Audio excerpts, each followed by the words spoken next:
आज मी तुला ना शिशुवाटिकेत घेऊन आले आहे। बघ बाई काय करते ती, सांग मला। हा, रांगोळी घालते। तर ही बाई मुलांना वेगवेगळे प्रकारचे रांगोळी घालायला शिकवते आणि नृत्य करायला शिकवते। हा, तर आता आम्ही घरी जाऊया। या बाईनी रांगोळी घालायला शिकवली, मुलांना नृत्य करायला शिकवलं। आता देवळात गेल्यावर तुला काय करतात लोक? देवळात गेल्यावर आरती करतात। हा, आरती करतात, शाबास। आता तू चित्र काढले ते दाखव। हे तू काढलेलं चित्र आहेस ना? यामध्ये काय काढलं तू?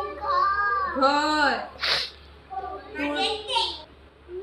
हा, आई, बाबा आणि आई आणि बहीण तुझी, हे तू काढलेलं चित्र आहेस ना? हा, यामध्ये तू नृत्य करतेस, तुला नृत्य करायला आवडते। बहीण तुझी ऍक्टिंग करते, तिला ऍक्टिंग करायला आवडते। तसंच भजन, संगीत सगळ्यांना आवडते। हा।